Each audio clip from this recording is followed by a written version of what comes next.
we were just talking about some of the upcoming books, The Burn Code and The First Guitar Patriarch. And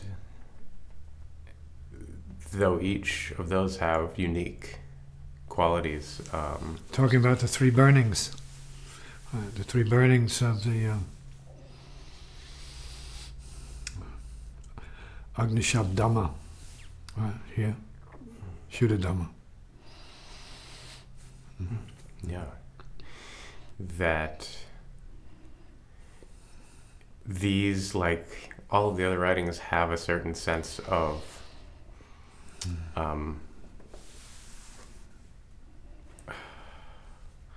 fundamental awakeness, where the self can't coexist in its own sort of problematic way. And I was making the analogy of the self trying to find footing, trying to stand up, trying to exist in the midst of these works. And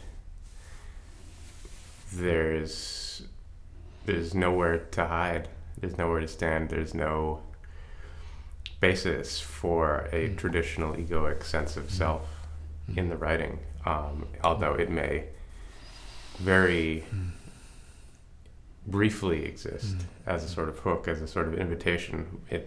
It's not something that is an ongoing conversation. And so, though these books that you shared parts of behave in the same way, they do have different feels. The First Guitar Patriarch was deeply quiet and enveloping, very rich, very powerful, very still.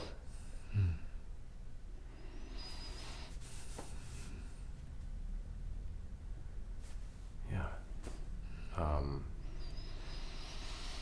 And so you're able to hear the relationship the writings have to the playing of the music, because you're here as a musician and a philosopher, right? A yogi, practitioner of sorts. So you can feel if there is any continuity.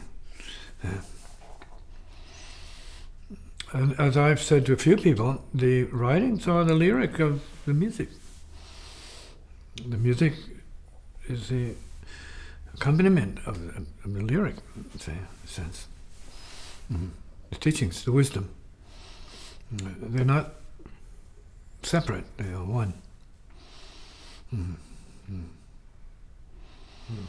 And so the idea of practice is to make one with everything. It's not like you have a little moment of practice over here and a little dot of practice, or a bigger dot of practice here. So it's just practice. And then most deeply there's no practice.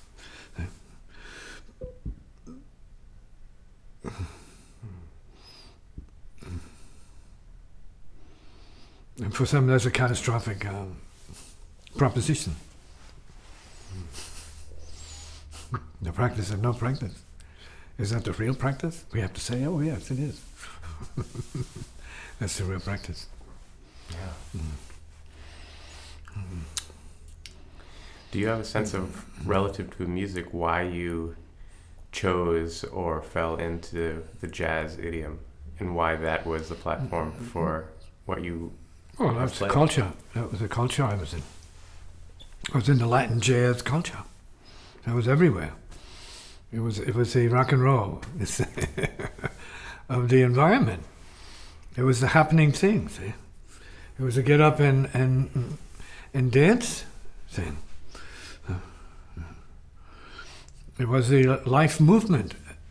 And as I've indicated, in terms of my own history, being in the parks, in my own neighborhood, being down the street in a big park, right, meant to be in some kind of tribal context. And it was about the jazz. That means it was about the liberation. When you say jazz, I'm talking about the liberation aspect of jazz, which is not true to all jazz forms. See, they might be without the liberation aspect to the extreme that I experience it.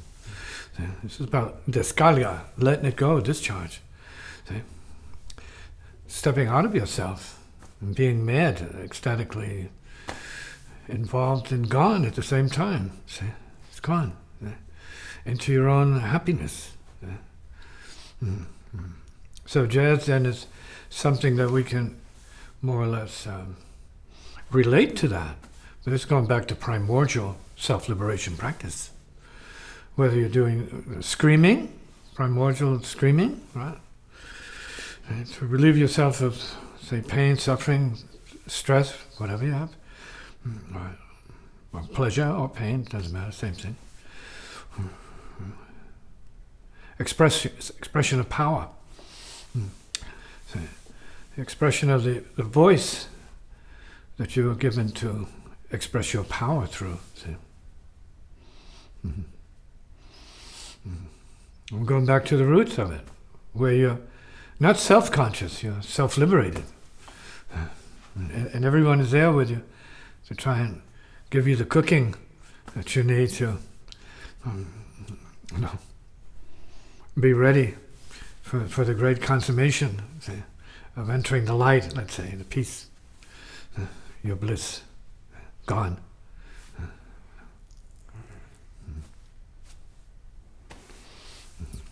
So it is not jazz as we know it in terms of like certain genres within the field of jazz. No, this is jazz. Primordial jazz is responding to the impulse of freedom in you at the deepest level.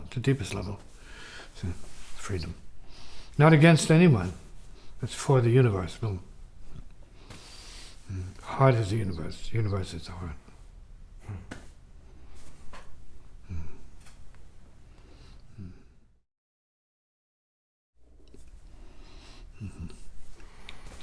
Talking about early life roots. Well, I remember I was like a doll for my mother. It was like a little plaything, like a dancing doll. She needed to dance. My mother did, yes. Badly, seriously. Come on, and I'd be flying all over the place like a rag doll. She can have somebody to dance with and flip around and spin around. And that was very important to see and feel that dynamic of movement and motion and creative, let's say, somewhat relatively creative expression, since it was a healing, I guess you might say, movement.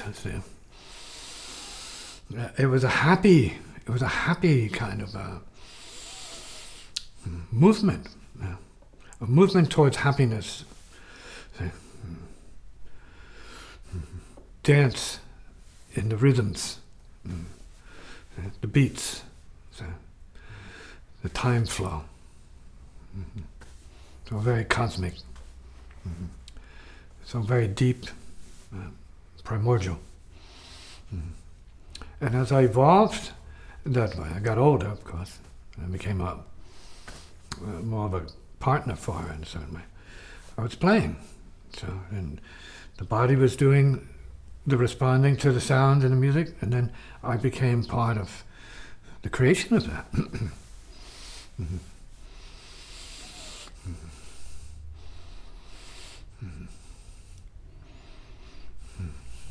Each of us has to be part of the creation of the music of our life. Yeah.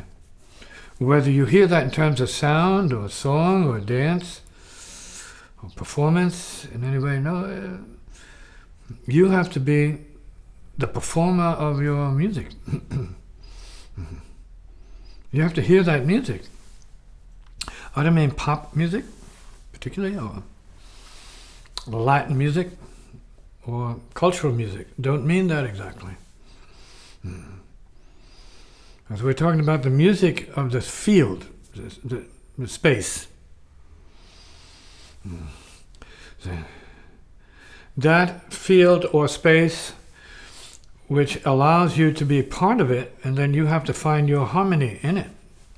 You have to know how to use that space to find your peace.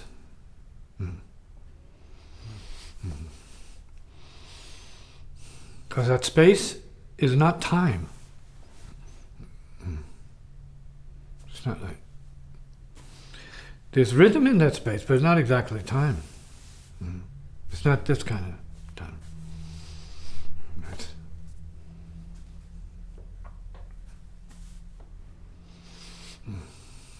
It's the stillness and movement of nowness. Another level of action, maybe free action.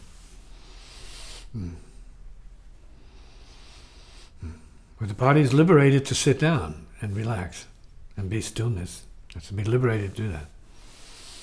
And it also has to be liberated to move and be as frenetic as it needs to be.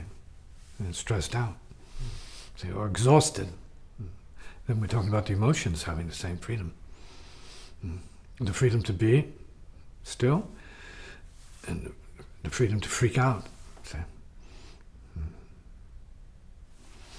Explode. And we go to the memories, same thing.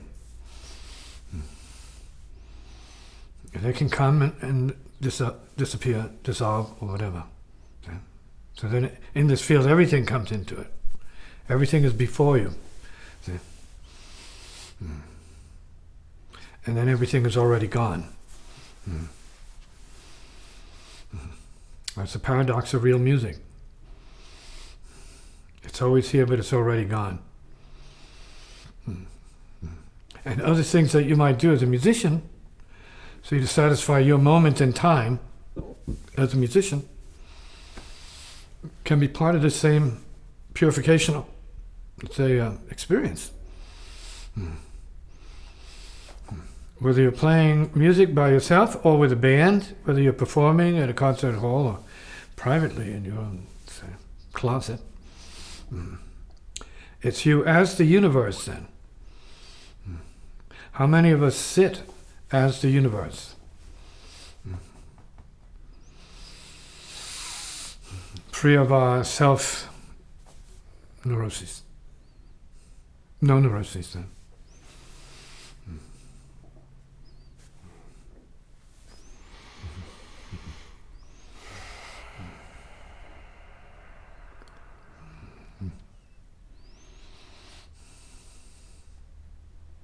So it is important for practitioners, and I mean spiritual, not merely musical practitioners, to establish your security in the nowness of it, and understand the stillness that this is beyond movement, beyond action, beyond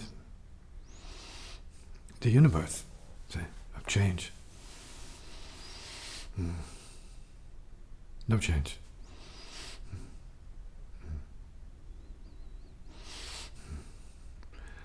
And out of this comes everything you're capable of. And it must come back to rest in, and maybe as. See?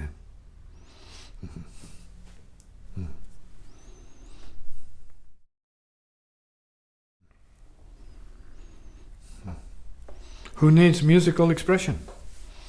Just musicians, professionals, or amateurs, or beginners?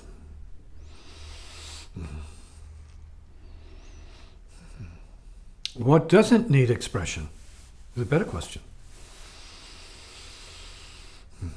What living being is not needing expression? Is not in fact a form of expression.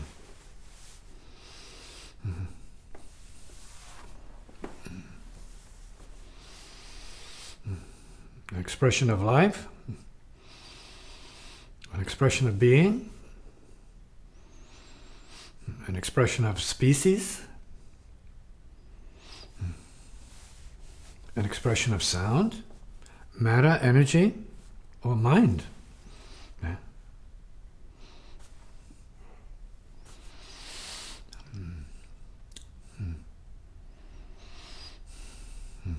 An expression of being. What? And if you have to play, because you have the urge to play, you have the drive or the karma or the pressure, see, the stress, and what do you come back to? Who do you come back to? See?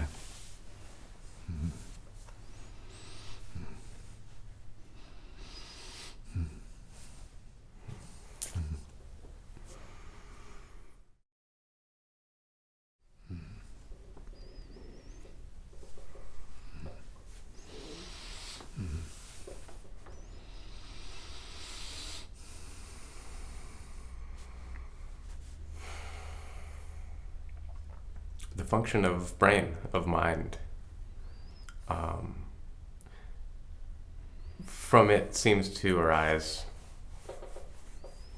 expression of seeker, expression of confused, expression of... Then it depends on whose brain. Yeah, whose brain? Yeah. We're talking about whose brain. Uh-huh. Depending on whose brain, it can be okay as it is. It can be okay being a brain. It can be okay with any of its functions, and maybe all of its functions, functioning simultaneously. It's okay. We are brain beings, no doubt. Say humans, men, women, we're brain beings. Say, we're brain-centered beings. We usually use heart-centered, brain-centered. As much as heart's brain, yeah. Heart, brain, brain, heart. Mm-hmm. Mm-hmm. Mm-hmm. The brain is being. It can be unconscious being, it can be conscious being. The brain is. Can be knowing, can be ignoring. The brain is.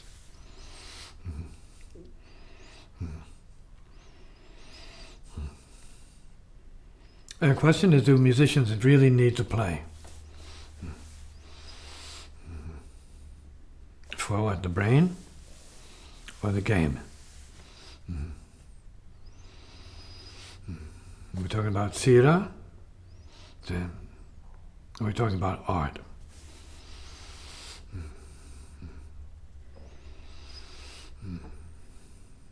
In the truest sense. But you have no identity apart from what is being done. None whatsoever. To such a degree that you don't even know it's being done because it's being done by itself. There's no one there to know it. Could be true art. Yeah, maybe not. Right.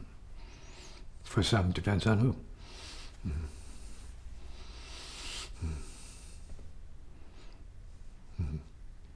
There could be true God then, maybe. True love. Brain. That's true life. Brain. Is peace. Brain is knowing, profound intelligence.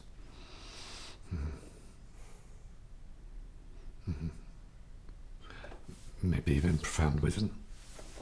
Knows itself as profound wisdom. Realization. Awakeness alone. Maybe brain realizes itself as awake. Simply, utterly, completely, radically, fully awake.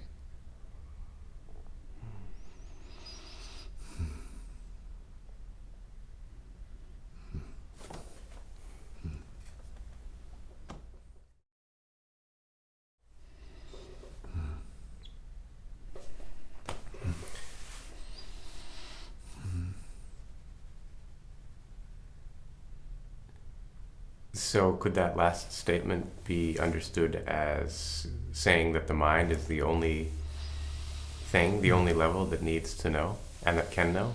Whatever mind is, right? Maybe the no mind is the only level. And so that what it knows is it can't know. No knowing, knowing no knowing.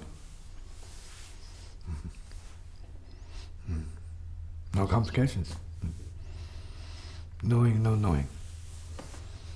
No, that may not satisfy the purposes of intellectual mentality. But maybe it could satisfy monastic intelligence. Being tree to grass, earth to moon, moon to sun, sun to solar system, to galaxy, to the universe, to the source.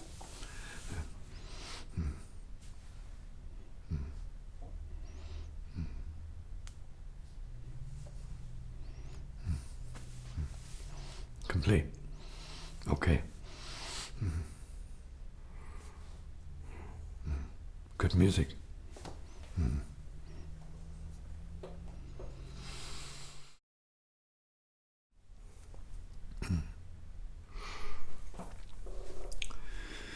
So can it be said that It can be. that the bodies, the emotions emote, the mind can't know, but it minds. The whole body knows, because the body is. So the body is. And that's perhaps superior to knowing. The body is. If the body can is, what else is there to know? The body is. And body-mind is. The mind-body is.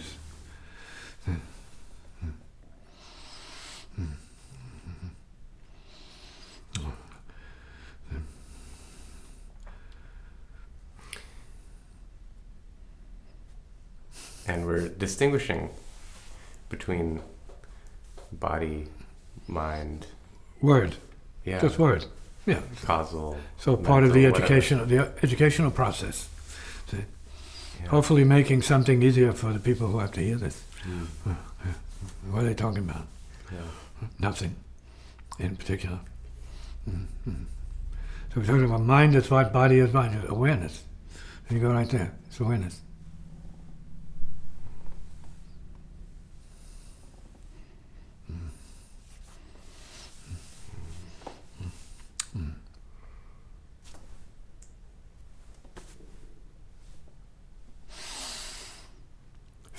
Awareness. Another word, life. Another word, being. Meditation, experience, creation, all the same thing. Living.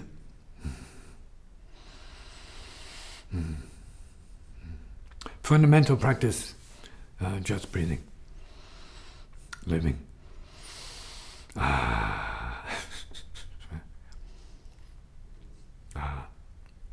Who?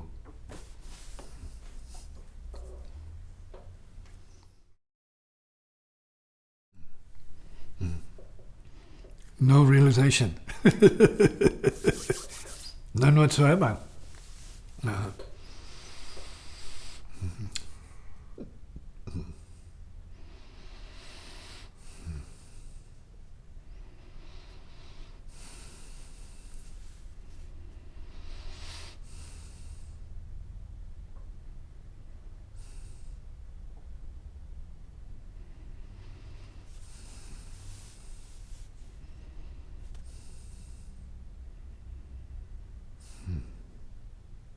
Gone.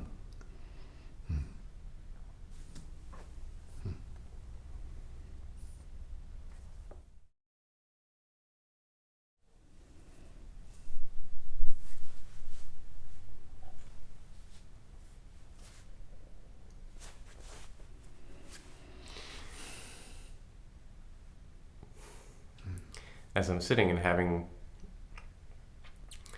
insights in sounds, these glimpses, Satori moments, whatever they might be called, I understand the relationship to the word gone. Gone. Gone. Gone. G-O-N-E. Totally gone. Gone, yeah. And at the same time, it's still gone. It's still gone. It's very gone. So you have to let it be very gone. See? Yeah. So you're not caught up in trying to figure out what it is, where it went, how it got here, anything. Yeah. See? So it's like, who cares? See? Mm-hmm. What's the relationship between, say, euphoria or bliss and gone? And what? The gone. The goneness, the totally gone. What do you already think? gone. I mean, you're a thinking being, right? Think about that. Right. Well, So gone, and then what? Gone is what? yeah, gone is here. Here is gone. Mm-hmm. Thinking doesn't really help the process. It is not the process. Well, it's not that it isn't the process. See, it's what is a problem rather than just the process. The process is, but what is the problem? See, and if there's no problem, the process is no problem.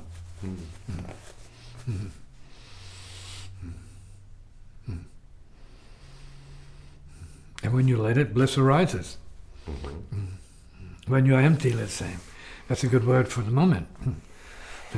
Empty of suffering, void of suffering, equals bliss. Or at least the potential of bliss. But I don't say you have to be laughing particularly, but laughing is quite okay. When you have nothing to be crying about. Maybe crying is okay when you have nothing to be happy about. No difference.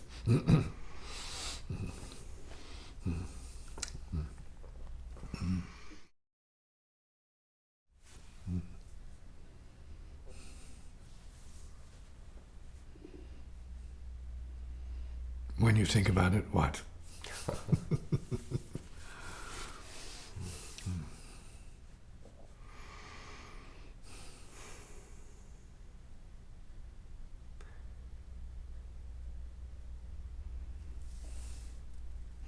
When you don't think about it, what?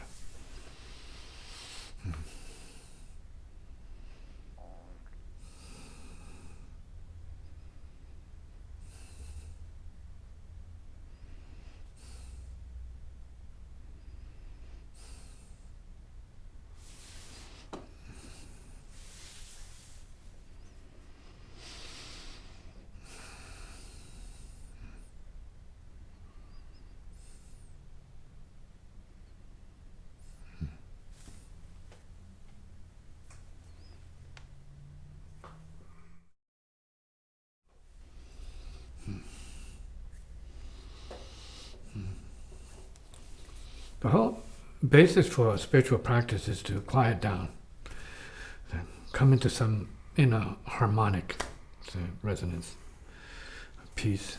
It's common amongst practitioners and spiritual people in all the different traditions. So where you're really in the cultivation of peace mode of behavior. And whether that's including prayer, praying to a deity, offering service to a deity, or an angelic form, or higher being, celestial being. It's all the same, getting closer to the inner resonance, which is not the world itself.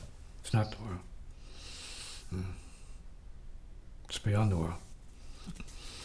And so in cultivating that, even in, let's say, brief moments, and knowing what that is and coming to it, saying, yes, that is what it is.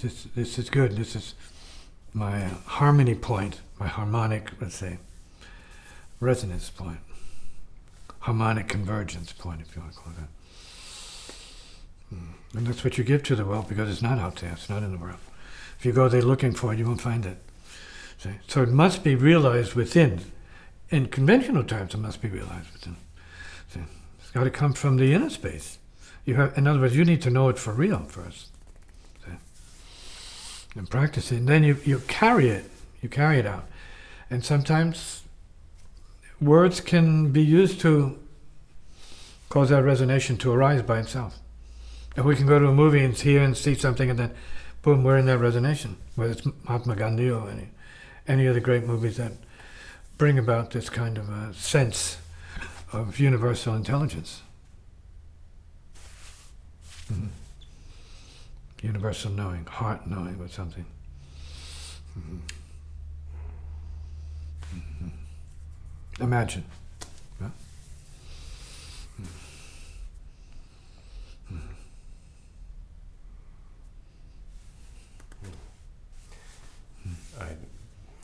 Mm-hmm.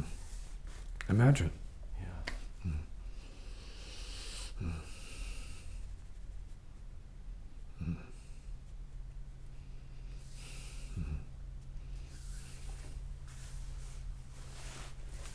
And that's part of the practice. The utilization of the gift of imagination. In some cases, crucial to the realization, or at least acknowledgement of what you can be, or what you should be, and what your potential is for being anything beyond self-suffering and sort of barbaric human interactions.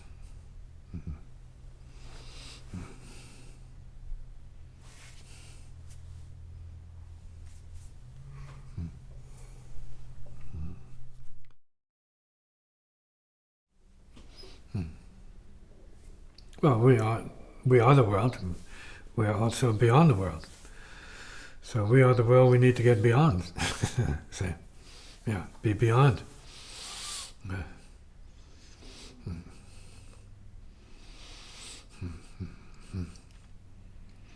And we're talking about the appearance of what might be a world. Say, a changing world, in fact. Say, a world in flux. Say, material condition. Say, we are beyond that. We're beyond all conditions, actually. We are the conditionless condition. As a safety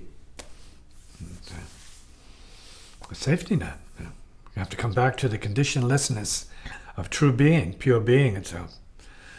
Otherwise, you might be subject to believing in all the conditionality of, let's say, what appears to be a chaotic world condition momentarily.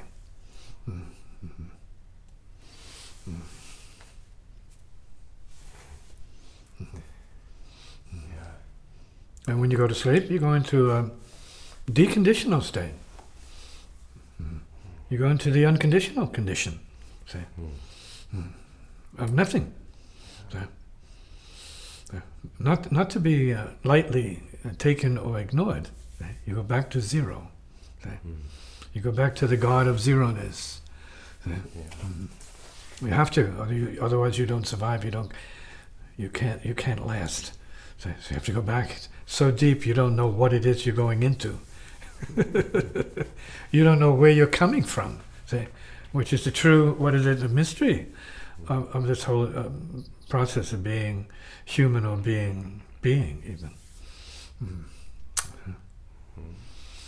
Then we have satsang, what we're doing, sitting, sharing here now. Both of and not of the world. Right, beyond the world. That's the beauty. It doesn't have a form. There's no form.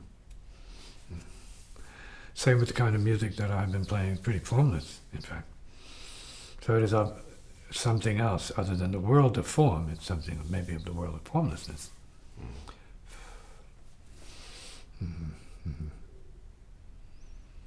And then what is the spirit if it's not the world of formlessness?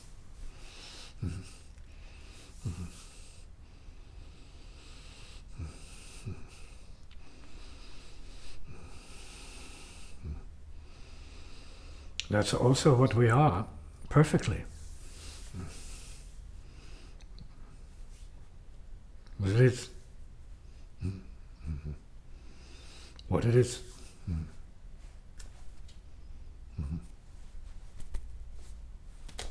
Gone.